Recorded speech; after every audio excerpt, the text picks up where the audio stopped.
आज हम first year chemistry में चैप्टर 5 का topic first law of thermodynamics पढ़ेंगे। ये बहुत इंपॉर्टेंट टॉपिक है और बहुत इजी टॉपिक भी है, क्योंकि एग्जाम के पॉइंट ऑफ व्यू से हर साल ये क्वेश्चन आता है। अगर हम फर्स्ट लॉ ऑफ थर्मोडायनेमिक्स देखें तो according to this law, energy can neither be created nor destroyed, it can only be transferred from one form to another. इसका मतलब ये है कि यूनिवर्स में जो एनर्जी है वो फिक्स है, उसकी क्वांटिटी फिक्स है। हाँ, एक फॉर्म से दूसरे फॉर्म में ज़रूर वो कन्वर्ट हो सकती है। फॉर एग्जाम्पल, अगर आप इलेक्ट्रिकल एनर्जी को मैकेनिकल एनर्जी में कन्वर्ट करते हैं, लेट्स सपोज अगर आप एक मोटर चलाते हैं, उसके लिए आपको इलेक्ट्रिसिटी की रिक्वायरमेंट होती है। जब आप उसको बिजली प्रोवाइड करते हैं, इलेक्ट्रिसिटी प्रोवाइड करते हैं, तो मशीन चलना शुरू हो जाती है। सो वी से कि वो जो इलेक्ट्रिकल एनर्जी है वो मैकेनिकल एनर्जी में कन्वर्ट हुई है, लेकिन ख़त्म नहीं हुई, डिस्ट्रॉय नहीं हुई। अगर कोई एनर्जी उसमें बच भी गई तो वो दूसरे फॉर्म में कन्वर्ट हो जाती है, राइट। बस फर्स्ट लॉ ऑफ थर्मोडायनेमिक्स यही बात कहता है। अब हम फर्स्ट लॉ ऑफ थर्मोडायनेमिक्स की इक्वेशन को समझेंगे, which is delta E is equals to Q minus work. यहाँ पर डेल्टा ई एनर्जी को रिप्रेजेंट करता है, क्यू हीट को, और डब्ल्यू जो है वो वर्क को रिप्रेजेंट करता है। इस इक्वेशन को कुछ इस तरह से समझा जा सकता है कि किसी भी सिस्टम की जो इंटरनल एनर्जी है वो उस हीट और वर्क डन का डिफरेंस होता है। लाइक लेट्स सपोज अगर आप किसी भी सिस्टम को हीट प्रोवाइड करते हैं 400 जूल, और फिर उसके रिजल्ट में 300 जूल आपका वर्क डन होता है। ठीक है, ज़ाहिर है हीट आप किसी भी चीज़ को प्रोवाइड करेंगे, उसके नतीजे में वर्क डन होगा। तो 400 में से जब 300 आप निकाल दें तो वो 100 जूल वो कहाँ गई, वो एनर्जी कहाँ गई? तो वो एनर्जी आपके उस सिस्टम की इंटरनल एनर्जी होगी, वो ज़ाया नहीं होगी, ख़त्म नहीं होगी।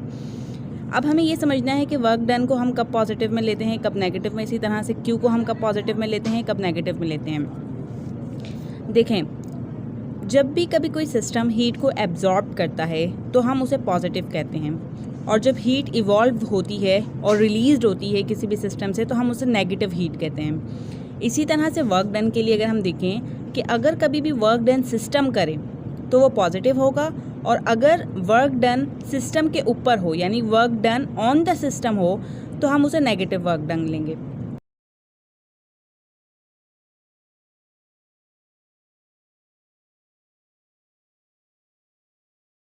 अब सिस्टम और सराउंडिंग, केमिस्ट्री में सिस्टम और सराउंडिंग किसे कहते हैं? केमिस्ट्री की ज़बान में जब भी आप किसी भी चीज़ को कंसीडर कर रहे होते हैं, उस पर काम कर रहे होते हैं, तो वो सिस्टम कहलाता है। और उसके अलावा यूनिवर्स में जितनी भी दूसरी चीज़ें होती हैं, उसका बाहर का एनवायरनमेंट होता है, वो सराउंडिंग कहलाता है। ठीक, इसकी एग्जाम्पल आप यूँ समझें कि आपके पास एक गैस का सिलेंडर है, उस सिलेंडर के ऊपर एक कैप है जिसको पिस्टन कहते हैं। ठीक, आप उस सिलेंडर के नीचे उसको हीट प्रोवाइड कर दें, सही।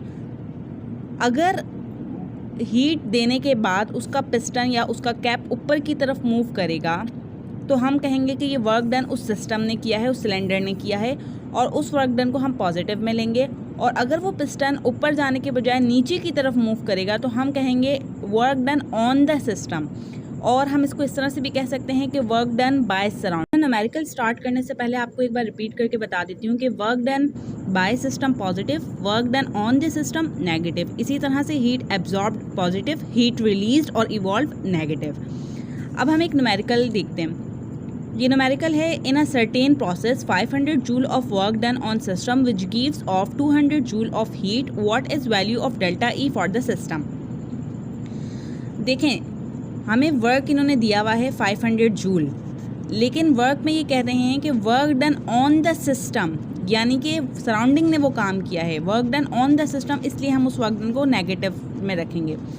फिर हमें इन्होंने हीट की वैल्यू 200 जूल दी है, एंड दे आर सेइंग कि system which gives off 200 joule, which gives of यानी कि वो 200 जूल की एनर्जी निकाल रहा है वो सिस्टम, इसलिए वो हीट भी नेगेटिव में होगा। फिर डेल्टा ई पूछ रहे हैं हम, सिंपल हम फर्स्ट लॉ ऑफ थर्मोडायनेमिक्स की इक्वेशन लिखेंगे, delta E is equal to Q minus work. Q की जगह हम -200 जूल रखेंगे, माइनस की जगह माइनस डब्ल्यू, यानी वर्क की जगह हम 500 रखेंगे नेगेटिव का।